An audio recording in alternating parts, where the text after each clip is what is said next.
எங்க சேதாரத்துக்கு மேல கொடுத்தீங்கன்னா உங்க காசை வேஸ்ட் பண்ற மாதிரி தான்.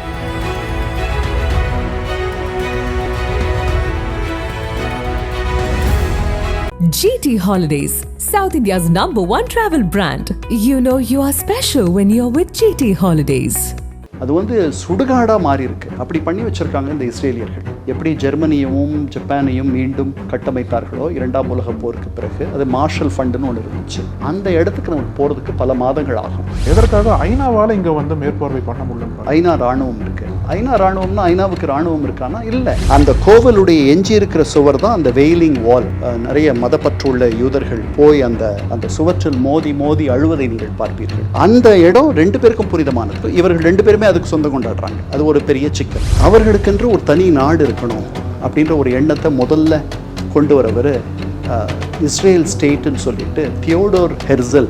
யூதர்கள் இடத்துலேருந்து நீங்கள் பார்த்தீங்கன்னா அது ஒரு உன்னதமான ஒரு குறிக்கோள். நீங்கள் வெளியிலேருந்து பார்த்தீங்கன்னா 2000 வருஷமாக நீங்கள் இங்கே இல்லவே இல்லை. திடீர்னு வந்துட்டு எங்களை அப்புறப்படுத்திட்டு எங்களை துரத்திட்டு நீங்கள் எங்கள் இடத்த பிடிச்சிக்கிறீங்க. வேர்ல்டு ஜூவிஷ் நேஷனல் ஃபண்டுன்னு சொல்லிட்டு ஒன்று தொடங்குறாங்க, ஒரு நிதி. அதனுடைய குறிக்கோள் என்னென்னா பாலஸ்தீனத்தில் இடங்களை வாங்குவது, அந்த இடங்களை யூதர்களை குடியமர்த்துறதுக்கு அதை பயன்படுத்துறது. மக்கள் தொகை நீங்கள் பார்த்தீங்கன்னா 93% அரபுகள். இப்போ ஏறக்குறைய பாதி ஆயிடுச்சு. திட்டமிட்டு மாற்றாங்க. வெளியிலிருந்து ஆட்களை கொண்டு வந்து குடி வைக்கிறாங்க. நக்கீர நேயர்களுக்கு வணக்கம். சர்வதேசம் அப்படின்ற இந்த புதிய தொடருக்கு உங்களை வரவேற்கிறோம். இந்த புதிய தொடரில் நம்ம உலக அரசியல் இதுவரைக்கும் நமக்கு தெரியாத வரலாறுகள் பற்றியும் அந்த வரலாற்றுக்கு பின்னாடி இருக்கக்கூடிய உண்மை பற்றியும் நம்மிடையே தொடர்ந்து பேசவிருக்கார் ஓய்வு பெற்ற ஐநா அதிகாரி திரு கண்ணன் அவர்கள். இந்த முதல் அத்தியாயத்தில் ஏற்கனவே உலகம் முழுக்கவே கவனிக்கப்பெற்ற இஸ்ரேல் பாலஸ்தீன் போர் குறித்தும் அதனுடைய வரலாறு குறித்தும் பேசுகிற கணிஞ்சிருக்கார். அவரை வரவேற்கலாம். வணக்கம் சார். வணக்கம். அழகு நேரத்துக்கு ரொம்ப நன்றி சார். இன்னைக்கு இஸ்ரேல் பாலஸ்தீன் போர் பேசணும் அப்படின்னா, இப்போ அக்டோபர் மாதம் ட்ரம்ப் தலைமையில் ஒரு பீஸ் பிளான், ஒரு அமைதி ஒப்பந்தத்தை கொண்டு வராங்க. ஏற்கனவே 2-3 ஆண்டுகளாக போர் தொடர்ந்து போயிட்டு இருக்கிற சமயத்தில் கிட்டத்தட்ட 70,000 பாலஸ்தீனர்கள் கொல்லப்பட்டதாக சொல்கிறாங்க. ஆனால் இந்த ஒரு ஒப்பந்தம் கொண்டு வந்ததுக்கு அப்புறமும் அங்கே தொடர்ந்து தாக்குதல் நடந்துட்டு இருக்கு. அதுக்கப்புறமே 300க்கும் மேற்பட்ட பாலஸ்தீன்ஸ் இறந்துட்டாங்கன்ற மாதிரி செய்திகள்லாம் பார்த்துட்டு இருக்கோம். ஸோ இப்போ நடக்கக்கூடிய நிகழ்வுகள் என்ன, அதுக்கு பின்னாடியே போனோம் அப்படின்னா வரலாறு என்ன, எங்கிருந்து ஆரம்பிக்கும்? முதல்ல இப்போ என்ன நடக்குதுன்றதை பார்த்துருவோம். நீங்கள் சொன்னீங்க இன்னும் பாலஸ்தீனியர்கள் கொல்லப்படுகிறார்கள்ன்ட்டு. முதல்ல இந்த போர் நிறுத்த ஒப்பந்தம் தற்காலிக போர் நிறுத்த ஒப்பந்தம். இது சீஸ்ஃபயர் தான். இது நிரந்தர போர் நிறுத்த ஒப்பந்தம் இல்லை. It's not a piece treaty. இந்த தற்காலிக போர் நிறுத்த ஒப்பந்தத்தில் இது மிக பெரும்பான்மையாக 2 பேருமே அதை அனுசரிக்கிற மாதிரி தான் எனக்கு தெரியுது. இஸ்ரேல் தரப்பிலிருந்து சில இன்ஃப்ராக்ஷன்ஸ், சில விதிமீறல்கள்லாம் நடக்குது. அதுக்கு அவர்கள் காரணம்லாம் சொல்கிறாங்க. நாங்கள் கொண்டவர்கள் ஹமாஸ் டெரரிஸ்ட்ஸ் அப்படின்லாம் சொல்கிறாங்க. அதை விட்டுருவோம். அதை விட்டுட்டிங்கன்னா இது ஒரு 3 கட்ட அமைதி திட்டம். அந்த முதல் கட்டத்தில் என்னென்னா, முதல்ல பிணை கைதிகள் எல்லாம் திருப்பி கொடுத்துடணும். பிணை கைதிகள் நிறைய பேர் இருந்தார்கள், நிறைய பேர் இறந்து போயிட்டாங்க. கடைசியில் எஞ்சி இருந்தது ஒரு 20 பிணை கைதிகள் உயிரோடு இருந்தார்கள். அவர்களை திருப்பி இப்போ 2 வருஷத்துக்கு மேலே ஆயிடுச்சு இல்லையா அது நடந்து. அவர்கள் இன்னும் ஹமாஸினுடைய ஆளுகையில் இருந்தார்கள். அவர்களை திருப்பி தரணும் ஒன்று. அதற்கு பிறகு இறந்து போன பிணை கைதிகளின் சடலங்கள் அல்லது அந்த சடலங்களில் உள்ள எஞ்சியுள்ள பாகங்கள், பாடிலி ரிமைன்ஸ்ன்னு சொல்லுவோம். அவர்கள் ஏதாவது ஒன்று அவர்களுடைய எல்லாமே அவர்களுடைய உடம்பில் என்ன மீதி இருக்கோ, அதுக்கப்புறம் அவர்கள் வைத்திருந்த பொருட்கள், அவங்க பர்சனல் எஃபெக்ட்ஸ், அதெல்லாம் திருப்பி தரணும். இது 2ஐயும் முதல்ல ஹமாஸ் தரணும். முதல்ல தற்காலிக போர் நிறுத்தத்திற்கு 2 பேரும் ஒப்புக்கொள்ளணும். இதை இவர்கள் தரணும். இதற்கு பதிலாக 250 கைதிகளை, பாலஸ்தீன கைதிகளை இஸ்ரேல் விடுதலை செய்யும். இது தவிர 1700 சில்லற தற்காலிக கைதிகளையும் பாலஸ்தீனியர்களை அது விடுதலை செய்யும். எதற்கு? இந்த 20 உயிரோடு இருக்கக்கூடிய பிணை கைதிகளை திருப்பி தர்றதுக்கு. எஞ்சியுள்ள கிட்டத்தட்ட 25 பேருடைய பாடிலி ரிமைன்ஸ், அவர்களுடைய உடல் எச்சங்கள் மீதி இருக்கிறதா நம்பப்படுது. அதில் 23 பேரை கொடுத்துட்டாங்க. இப்போ நம்ம பேசிகிட்டு இருக்கோம். அக்டோபர் 13 இது நடந்துச்சு. அக்டோபர் 13 நடந்து இன்றைக்கி நாம் டிசம்பர் 5 இருக்கோம். இதற்குள்ளரையும் 23 பேருடைய இறந்து போனவர்களுடைய உடல்கள், அவர்களுடைய உடல்களில் எஞ்சி இருந்தவை இதெல்லாம் கொடுத்துட்டாங்க. இன்னும் 2 பேர் மீதி இருக்கு, அதை இன்னும் தரலை. 4 வெளிநாட்டிலிருந்து வந்து வேலை செய்தவர்கள் இறந்து விட்டார்கள், அவர்களுடைய பாடிலி ரிமைன்ஸும் திருப்பி கொடுத்துட்டாங்க. இதெல்லாம் நடந்திருக்கு. இது ஒரு நல்ல ஒரு சகுனம். இன்னும் நிறைய நடக்க வேண்டியிருக்கு. 3 கட்டமாக இஸ்ரேலிய படைகள் அவர்கள் இப்போ எங்கெல்லாம் ஆக்கிரமிச்சிருக்காங்களோ அங்கேருந்து வெளியேறணும். ஸோ முதல் கட்டம் இதெல்லாம் முடிஞ்ச பிறகு முதல் கட்டம் அவர்கள் கொஞ்சம் தூரம் வெளியேறணும். அது வந்து மஞ்சள் கோடு அப்படின்ற அளவில், அதுக்கப்புறம் வந்துட்டு பச்சை கோடோ என்னமோ, அதுக்கப்புறம் வந்து சிவப்பு கோடு, அந்த மாதிரி இது வர்றதுக்கு நாளாகும். ஸோ கொஞ்சம் கொஞ்சமாக வெளியேறணும். ஆமாம், அவர்கள் ஆக்கிரமிப்பை கைவிடணும். அவர்கள் ஆக்கிரமிப்பில் இருக்கக்கூடிய இந்த இடங்களுக்கு ஒரு சர்வதேச போலீஸ் அமைப்பு, எகிப்திலிருந்து வருபவர்கள், ஜோர்டானிலிருந்து வருபவர்கள், வெளிநாடுகளிலிருந்து இங்கிலாந்திலிருந்து கூட வரலாம், அவர்கள் சேர்ந்த அதிகமாக அங்கேருந்து தான் வருவாங்க. ஏன்னா அவங்களுக்கு தான் அந்த நாட்டை தெரியும், அந்த பகுதியை தெரியும். அவர்கள் அந்த போலீஸ் அமைப்பு அவர்களுடைய எல்லைகளை காக்கும், எந்த அத்துமீறல்களையும் தடுக்கும், சட்டம் ஒழுங்கை பராமரிக்கும்.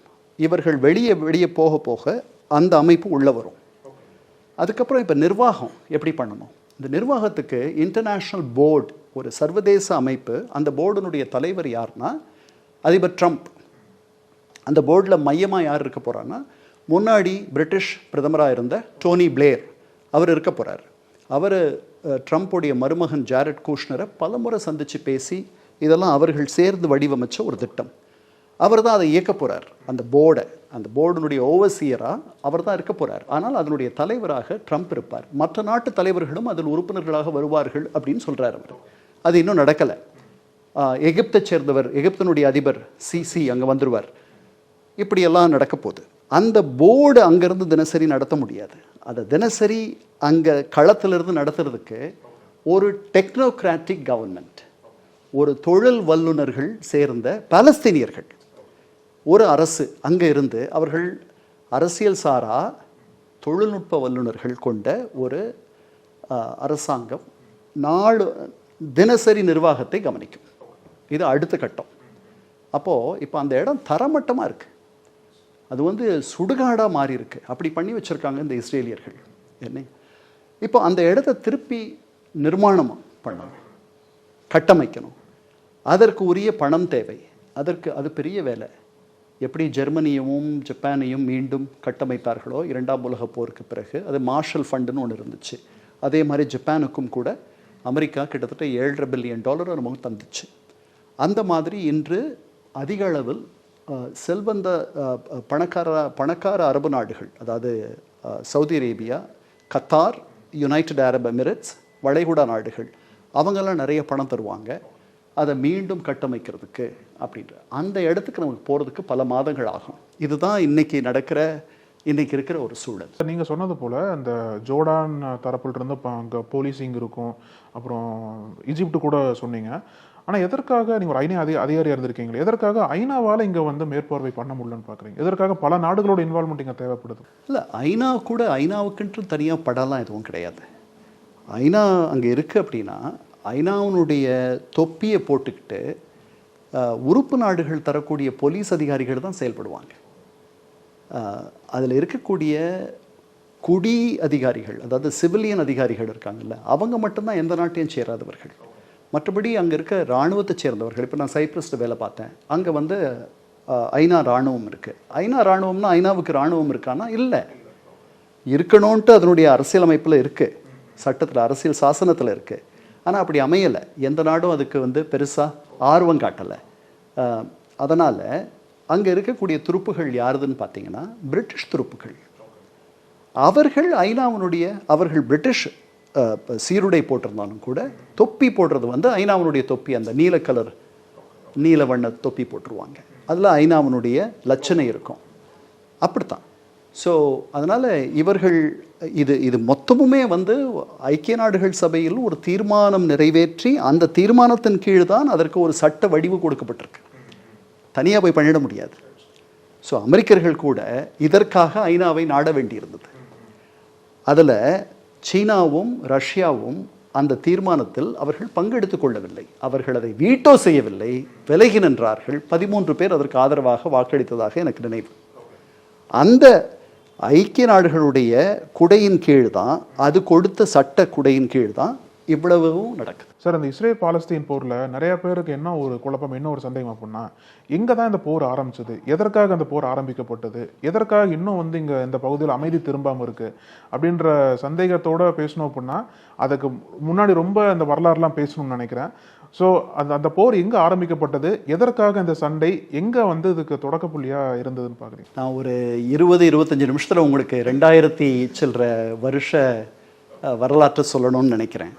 முயற்சி பண்ணுறேன். அதாவது 2000 இன்னையிலிருந்து 2000 கிட்டத்தட்ட 35, 60, 2160 ஆண்டுகளுக்கு முன்பு, இன்னையிலிருந்து 2160 ஆண்டுகளுக்கு முன்பு அங்கிருந்து யூதர்கள் புலம்பெயர்கிறார்கள். ஸோ அதுக்கு முன்னாடி யூதர்கள் இங்கே இருந்தார்களா அப்படின்னு நீங்கள் கேட்குறீங்க. 3500 வருஷமாக யூதர்கள் அங்கே இருக்கிறதா நம்ம படிக்கிறோம். இப்போ அரபுகள் எப்போ அங்கே வராங்க அதை நம்ம பார்ப்போம். அப்போ அந்த யூதர்கள் இருக்கும்போது அந்த நாட்டுக்கெல்லாம் பேர் எதுவுமே இல்லை. அந்த இடத்துக்கு பாலஸ்தீனம், அந்த பகுதிக்கு பாலஸ்தீனம் என்று பெயர். நாட்டுக்கு என்ன பெயர்னு எனக்கு தெரியல. அது பின்னாடி அந்த நாடு பல படையெடுப்புகளுக்கு ஆளாகுது. யூதர்கள் ஆட்சி செய்த காலமும் ஒன்று உண்டு. உங்களுக்கு தெரியும், கிங் டேவிட், அவருடைய மகன்தான் கிங் சாலமன். இந்த மாதிரி அவர்கள் பக்கத்தில் மிகப்பெரிய ஆளுமையான அரசர்கள் ஆண்டதெல்லாம் நம்ம பார்க்குறோம். ஆனால் அந்த காலமெல்லாம் முடிஞ்ச பிறகு, ரோமானிய பேரரசு கீழே பாலஸ்தீனம் வந்த பிறகு இவர்கள் 2 முக்கியமான கோவில்களை கட்டினார்கள். முதல் கோவில் அவர்களுடைய நம்பிக்கை, அவர்களுடைய இறைவன் அவர்கள் மீது அதிருப்தியினால் அந்த கோவிலை இடிச்சிடுறாங்க. அதை தரமட்டமாக்குறதுக்கு அவர் அனுமதிச்சிடுறாரு, ஏன்னா நம்ம மேலே இருக்க வருத்தத்தினால அப்படின்னு அவர்கள் நினைக்கிறார்கள். அடுத்த முறை ரோமானிய பேரரசு வரும்பொழுது 2வது கோவிலும் விழுந்து விடுகிறது.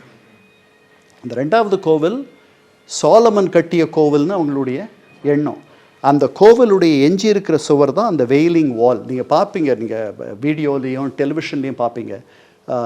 ரொம்ப தீவிர யூதர்கள், நிறைய மதப்பற்றுள்ள யூதர்கள் போய் அந்த சுவற்றில் மோதி மோதி அழுவதை நீங்கள் பார்ப்பீர்கள். அந்த இடம் 2 பேருக்கும் புனிதமானது, இஸ்லாமியர்களுக்கும் புனிதமானது. அதுதான் அல்-அஸ்கா மாஸ்க்குன்னு பேர். அந்த டோம், அந்த கோபுரத்திலிருந்து தான் திருத்தூதர் நபி அவர்கள், நபினாவே தூதர் தான், அவர் அங்கிருந்து புறப்பட்டு விண்ணுலகத்திற்கு சென்று அவருடைய முந்தைய தூதர்களை சந்தித்து விட்டு வருகிறார் என்று ஒரு நம்பிக்கை அவர்களுக்கு. அதனால் 2 பேருக்கும் அதுதான் இஸ்லாமினுடைய 3rd ஹோலியஸ்ட் சைட், 3வது மிக முக்கியமான புனிதமான இடம் அவர்களுக்கு. அது 2த்துக்கும் இவர்கள் 2 பேருமே அதுக்கு சொந்தம் கொண்டாடுறாங்க. அது ஒரு பெரிய சிக்கல். இப்போது இவர்கள் ரோமானிய அரசுக்கு எதிராக பல புரட்சிகளை, பல கலகங்களை செய்து தோற்று போகிறார்கள். தோற்று போயிட்டு அங்கேருந்து இவர்கள் புலம்பெயர்ந்து, பல பேர், கொஞ்சம் பேர் அங்கே எஞ்சியிருக்காங்க, பல பேர் அங்கேருந்து புலம்பெயர்ந்து இன்னைக்கு போலண்டுன்னு நம்ம நினைக்கிற போலண்ட், யுக்ரைன், மால்டோவா, இந்த மாதிரி இடங்களுக்கு புலம்பெயர்ந்து போகிறார்கள். அதெல்லாம் ஒரு காலத்தில் ரஷ்யாவோட இருக்குது. ரஷ்யாவினுடைய ஜார் மன்னரனுடைய ஆளுகையின் கீழ் இன்றைக்கி இருக்கிற போலண்ட் அன்னைக்கு இருக்குது. அவர்கள் கையகப்படுத்துகிறாங்க. அங்கே போய் இவர்களெல்லாம் தங்குறாங்க. இதில் என்ன சிக்கல்னா, இவர்களுக்கு ஒரு பழிச்சொல் உண்டு. இயேசுநாதர் அவர்கள் மறைவுக்கு இவர்கள் தான் காரணன்ற ஒரு பழிச்சொல் கிறித்துவ உலகத்தில் உண்டு. ஸோ இவர்கள் அங்கே போய் குடியேறும் பொழுது இவர்களை தனிமைப்படுத்தி இன்றைக்கி இருக்கிற போலண்ட், இன்றைக்கி இருக்கிற யுக்ரைன், இன்றைக்கி இருக்கிற மால்டோவா, இந்த மாதிரி இடங்களில் இவர்களை குடியமர்த்துகிறார்கள். அங்கிருந்து இவர்கள் அதிகமாக பயணம் செய்வதற்கும் இவர்கள் நினச்ச இடத்துக்கு போக முடியாது. அது பாலே ஆஃப் செட்டில்மெண்ட்னு பேர் அந்த இடத்துக்கு, அந்த பகுதிகளுக்கெல்லாம். அங்கே இவர்கள் குடி வைக்கப்படுகிறார்கள். கிறித்துவ உலகத்தோடு இவர்களுக்கு பெரிய நெருக்கமோ தொடர்போ இல்லாது இவர்களை ஒதுக்கி வைப்பவர்களாக, ஒரு கெட்டோவைஸ்ட், அப்படித்தான் அந்த சமுதாயம் இவர்களை நடத்துது. இதெல்லாம் அனுபவிக்கிறாங்க. இதில் ஒரு பெரிய துன்பம் வருது அவங்களுக்கு. என்னென்னா, 1818 ஜார் நிக்கலஸ் 2ஆம் ஜார் நிக்கலஸ் கொல்லப்படுகிறார் ரஷ்யாவில். ஆமாம், இவர்கள் மேலே பழி வருது. இவர்கள் மேலே ஒரு பெரிய பிரியமெல்லாம் அங்கே இருக்கவங்களுக்கு கிடையாது. அதனால் இவர்கள் மேலே இன்னும் வந்து இவர்களை பார்த்தால் இவர்களை பழிப்பதும் அவதூறாக நடத்துவதும் சின்ன சின்ன வன்முறைகளில் ஈடுபடுறதும் இதெல்லாம் நடக்குது. அவர்கள் அங்கே இருக்க முடியாத ஒரு நிலை வருது. அதனால் அவர்கள் அங்கேருந்து வேற எங்கேயாவது போகலான்னு சொல்லிட்டு புலம்பெயர்ந்து நம்ம புறப்பட்ட இடத்துலதே வந்துடலான்ட்டு சில பேர் எப்போ 2000 வருஷத்துக்கு பிறகு திருப்பி போகிறாங்க. அதுக்கு பேர் அந்த மாதிரி முதல் அவர்கள் அப்படி போகிறதுக்கு அவங்க பாஷையில் பேர் அலியா. ஃபர்ஸ்ட் அலியா, அசென்ட், ஏற்றம், வெளியேற்றம். அவங்களுடைய முன்னோர்கள் பிறந்த வாழ்ந்த கொடிகட்டி வாழ்ந்த இடம் அது. அப்படி அந்த எண்ணத்தில் போகிறாங்க, இங்கே இருக்க முடியாது இருக்குது அப்படின்ட்டு. இந்த 1818 1914 வரைக்கும் முதல் உலகப்போர் தொடங்குற வரைக்கும் சென்றவர்களுக்கு முதல் அலியான்ட்டு பேர். அதுக்கு 1904க்கு பிறகு போனவர்கள் இரண்டாவது ஏற்றம், செகண்ட் அலியான் பேர்.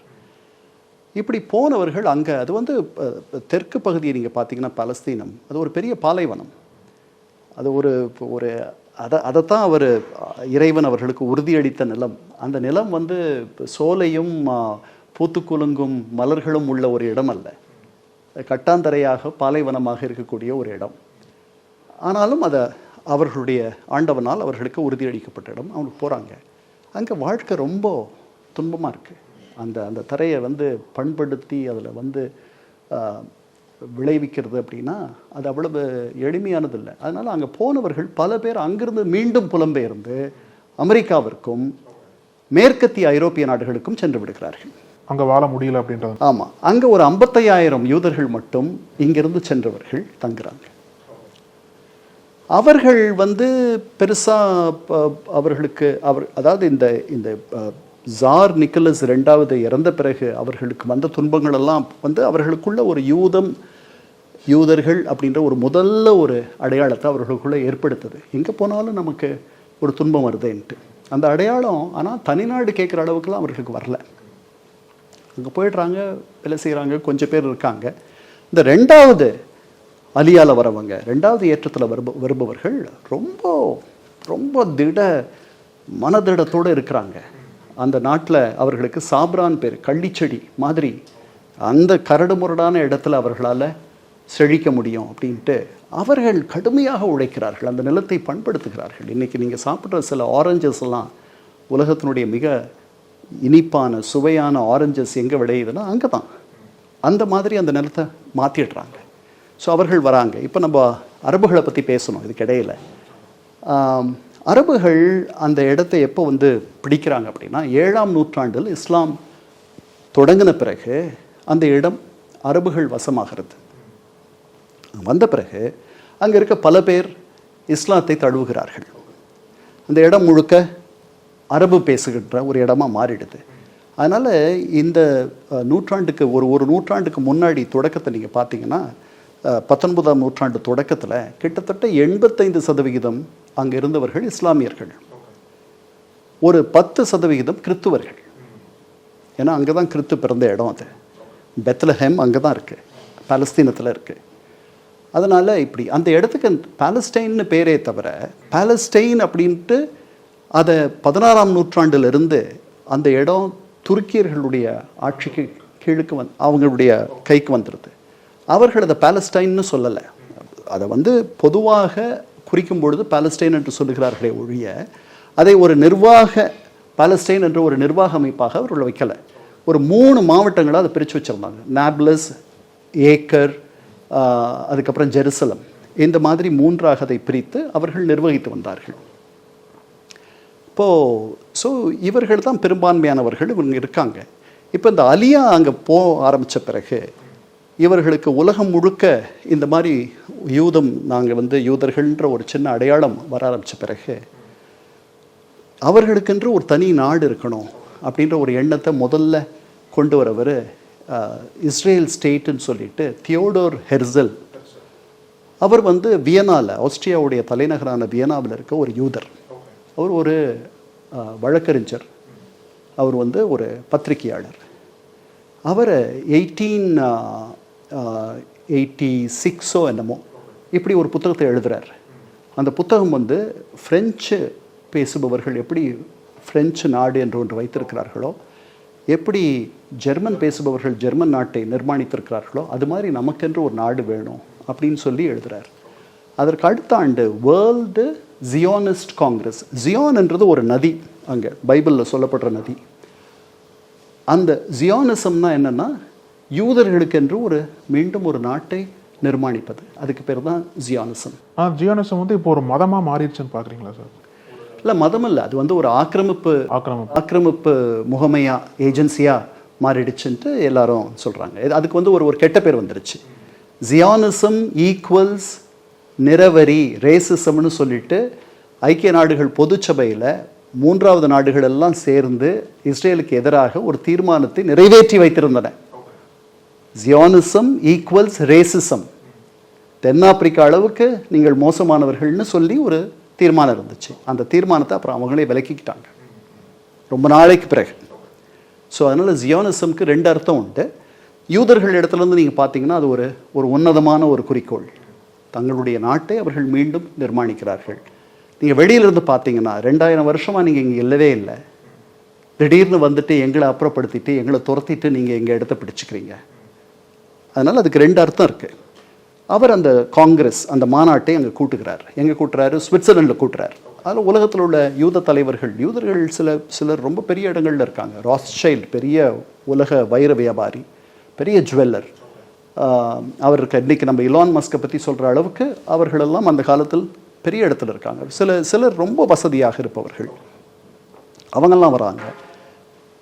அதுக்கு பிறகு இது நடக்கும் பொழுதே இந்த காங்கிரஸ்லாம் நடந்து அவர்கள் வேர்ல்டு ஜூவிஷ் நேஷ்னல் ஃபண்டுன்னு சொல்லிட்டு ஒன்று தொடங்குறாங்க, ஒரு நிதி. அதனுடைய குறிக்கோள் என்னென்னா பாலஸ்தீனத்தில் இடங்களை வாங்குவது.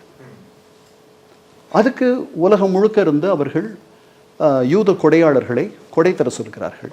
அந்த பணத்தை வச்சு இடங்களை வாங்கி அந்த இடங்களை யூதர்களை குடியமர்த்துறதுக்கு அதை பயன்படுத்துறது, வெளியிலிருந்து வரக்கூடிய யூதர்கள். ஸோ இது நடக்குது. இது நடக்கும் பொழுது யூசுப் தியா அல் கலிடின்னு சொல்லிட்டு ஒரு பழைய மேயர், ஜெருசலத்தினுடைய ஒரு பழைய அரபு மேயர், அவர் எழுதுறாரு ஹெர்சலுக்கு.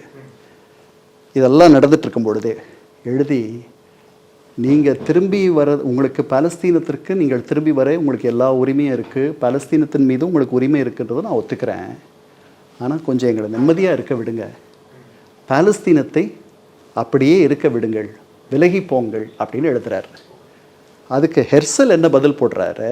எங்களால் உங்களுக்கு எந்த தீங்கும் வராது, நாங்கள் வந்தால் உங்கள் வாழ்க்கை வளம் கொளிக்கும் அப்படின்ற மாதிரி பதில் போடுறாரு. ஆனால் அந்த மாதிரிலாம் நடக்கலை. பின்னாடி நம்ம பார்த்தோம். இது நடந்துட்டு இருக்கும் பொழுதே இன்னும் இப்போ இந்த 19ஆம் நூற்றாண்டினுடைய 20ஆம் நூற்றாண்டினுடைய தொடக்கத்தில் அங்கே இருந்த மக்கள் தொகை நீங்கள் பார்த்தீங்கன்னா இவங்க வந்து 7% தான். 93% அரபுகள். இப்போ ஏறக்குறைய பாதி ஆயிடுச்சு. இப்போ இவர்கள் ஒரு 50 லட்சம் பேர் இருக்காங்க. அவர்கள் இன்னைக்கு இருக்கக்கூடிய பாலஸ்தீனத்தில் ஒரு 50 லட்சம் பேர் இருப்பார்கள்.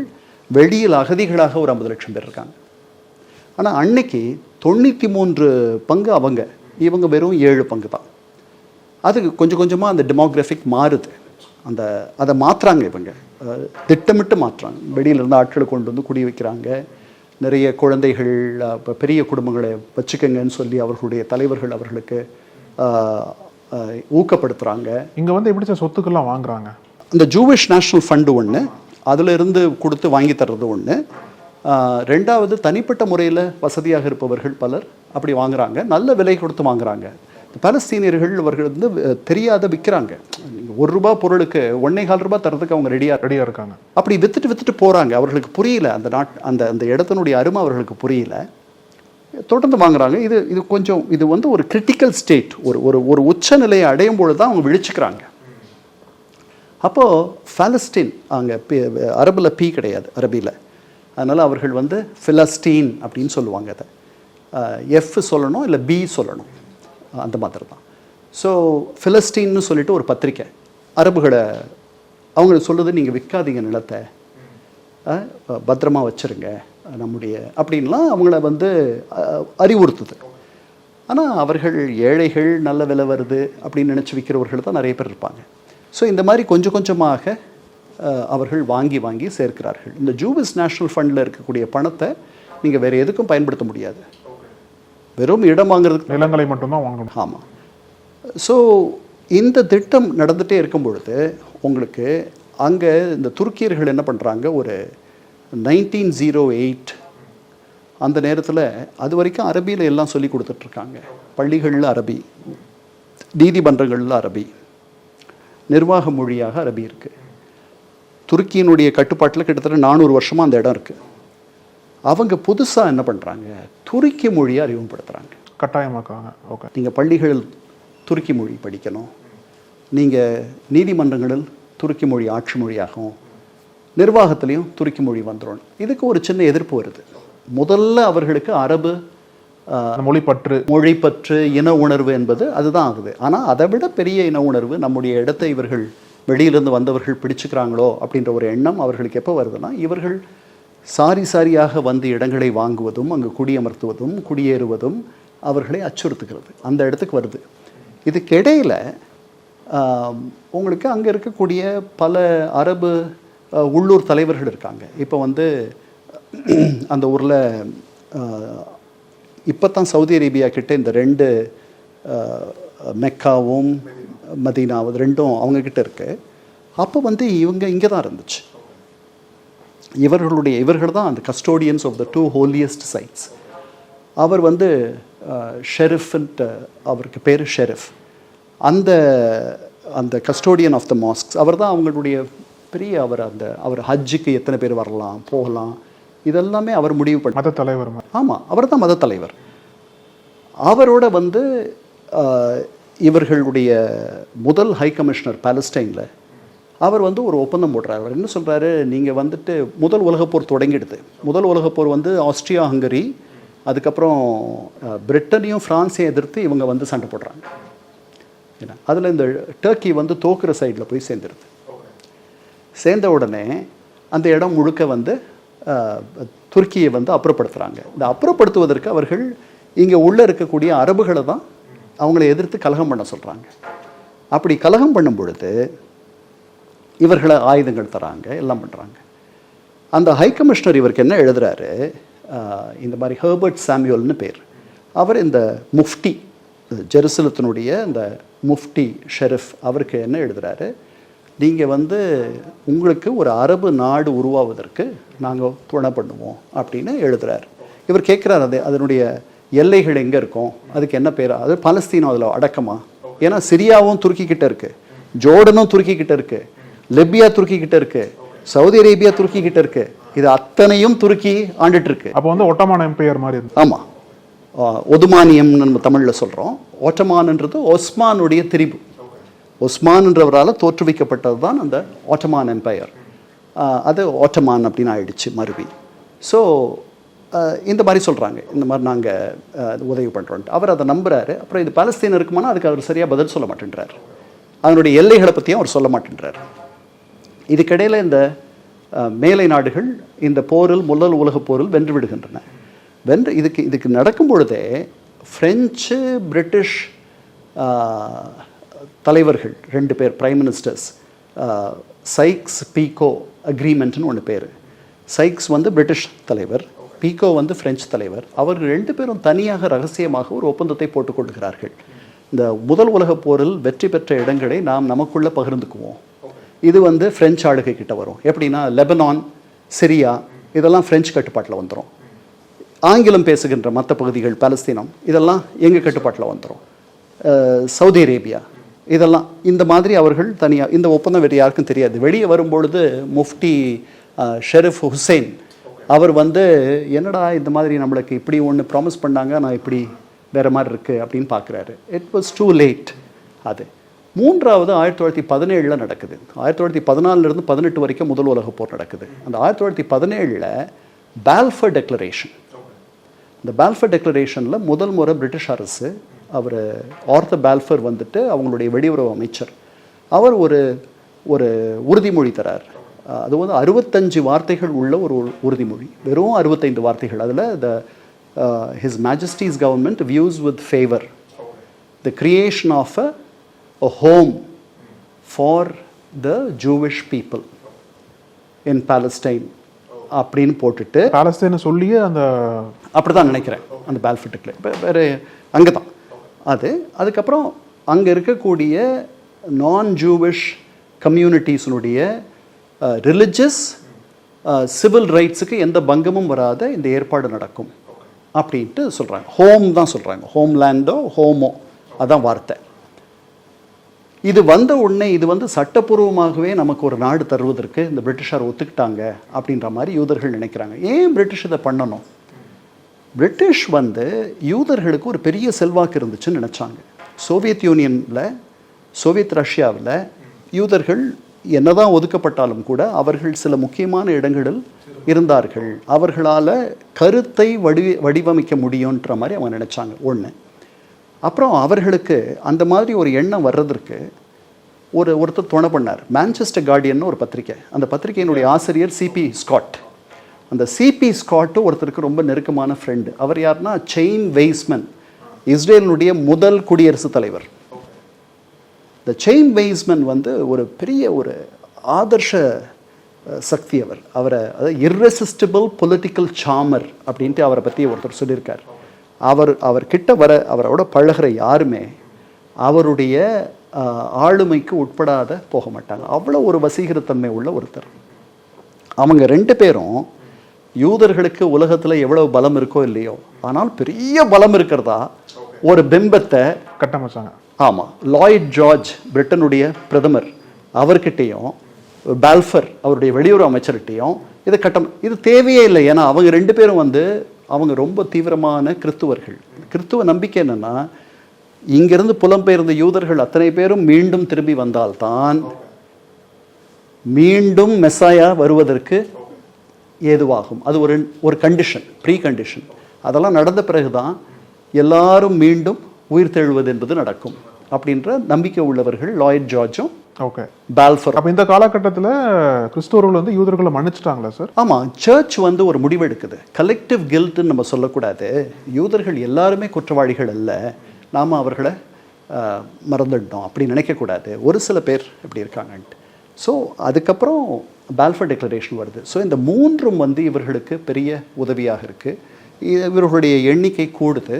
அப்படி கூடிட்டு இருக்கும்போது கடைசியில் 48 இந்த நான் அங்கே போயிடுறேன். 48 வரும்பொழுது இவர்கள் அப்போவும் கூட இவர்கள் பாதி தான். இவங்க 6 லட்சம், அவங்க 12 லட்சம் ஏறக்குறைய அந்த அளவுக்கு தான் இருந்தாங்க. இடையில ஒரு 2-3 பெரிய கலவரங்கள் நடக்குது. நூற்றுக்கணக்கான பேர் இறந்து போயிடுறாங்க. அதுக்கப்புறம் நீங்கள் இவரை பென்குரியன், இங்கே டெல்லவீவில் இருக்க ஏர்போர்ட்டுக்கு பேர் பென்குரியன் ஏர்போர்ட், அவர் அந்த நாட்டுக்கு வராரு. இந்த ஜூவிஷ் ஏஜென்சின்னு ஒன்று உருவாக்குறாங்க 1907. இவங்க இந்த போர் முடிஞ்ச பிறகு நடக்கக்கூடிய அமைதி பேச்சுவார்த்தைகளில் தியோடர் ஹெர்சல் போகிறார். அங்கே போய் அவர் கலந்துக்கும் பொழுது அவர் சொல்கிறாரு, ஃப்ரான்ஸ் மாதிரி இங்கிலாந்து எப்படி ஆங்கிலேயர்கள் கொண்ட ஒரு நாடாக, ஆங்கில நாடாக மாறி இருக்கிறதோ அதுபோல் பாலஸ்தீனம் யூதர்களை கொண்ட ஒரு யூத நாடாக மாறுவது என்பதுதான் எங்களுடைய இலக்குன்ட்டு வெளிப்படையாக சொல்லுகிறார். அப்போ இங்கிலாந்துக்கு ஆதரவாக யூதர்கள் என்ன சார் பண்ணாங்க? நிதி உதவி தான், வேறு எதுவும் நான் நினைக்கல. நிதி உதவி தான். நிறையா வார் needed a lot of money. அது இந்த முதல் உலக போரில் கூட பெருசாக அவங்க பங்கெடுத்துக்கிற மாதிரி பார்த்துக்கலாம். இல்லை, அவர்கள் ரொம்ப குறைவானவர்கள் தானே. அவர்கள் போய் போர்க்களத்தில் போய் சண்டை போட்டாங்கன்றதெல்லாம் நான் பார்க்கல. அதெல்லாம் வந்து பிப்ளிக்கல் காலத்தோடு முடிஞ்சிருக்கோன்னு நினைக்கிறேன். இல்லை, இப்போ பண்ணுறாங்க. இப்போ நிறையா யூதர்கள் நிறைய சண்டை போடுறாங்க. அவங்க அங்கே வந்து அவர்கள் அந்த ஜூவிஷ் ஏஜென்சி ஆகட்டும், அது தொடங்கினது தான் அஹானா அப்படின்ற அந்த இராணுவ அமைப்பு. அதுதான் இன்றைக்கி இஸ்ரேலி இராணுவமாக மாறி இருக்கிறது, ஐடிஎஃபாக இருக்குது. அதே மாதிரி இன்னொருத்தர் ஜெபட்டான்ஸ்கின்னு சொல்லிட்டு ஒருத்தர், அவர் தொடங்கினது தான் இர்குன் அப்படின்ற ஒரு பயங்கரவாத அமைப்புன்னு சொல்ல போனால் அதுதான் முதல் ஐக்கிய நாடுகள் தூதரை பலஸ்தீனத்திற்கு நாங்கள் அனுப்பி வைத்த கவுண்ட் பெர்னடெட்னு சொல்லிட்டு ஸ்வீடிஷ் அரச பரம்பரையை சேர்ந்தவர். அவரை கொன்று விட்டார்கள். அந்த இர்குனை, ஸ்டர்ன் கேங் இர்குன், இதை சேர்ந்தவர்கள் பின்பு ஆட்சிக்கே வந்தார்கள். இதெல்லாம் கூட நடந்துச்சு. ஒரு யூதருக்கு 2 பாலஸ்தீனியர்கள் இருக்காங்க. அவர்கள் இன்னும் அந்த இடத்துல சிறுபான்மையினர் தான் இருக்காங்க இல்லையா? அதனால் அவர்களுடைய பெரிய எண்ணம் என்னென்னா, அவர்கள் இருக்கக்கூடிய இடங்களில் அவர்கள் பெரும்பான்மையாக இருக்கணும். அப்படின்னா அந்த நாட்டை நடத்த முடியாது. இப்போ 2ஆம் உலகப் போர் வரப்போகுது. 2ஆம் உலகப் போரில் இவர்களுக்கு ஒரு பெரிய ஒரு துன்பம் நடக்கிறது. ஜெர்மனியில் கிட்டத்தட்ட 60 லட்சம் யூதர்கள் கொல்லப்படுகிறார்கள். நக்கீரன் டிவிக்கு சப்ஸ்கிரைப் செய்யுங்கள். உங்கள் ஆதரவே எங்கள் பலம். ஆசிரியர்களுக்கு நண்பனாகவும் மாணவர்களுக்கு ஆசானாகவும் திகழும் தேர்வு வழிகாட்டி. ஒவ்வொரு பாடத்திற்கும் அனுபவமிக்க ஆசிரியர்களின் துல்லியமான தெளிவான விடைகள். CNC இருக்கு, தேர்வு பயம் எதற்கு? இது தீரன் பப்ளிஷிங் ஹவுஸ் விற்பனை வெளியீடு.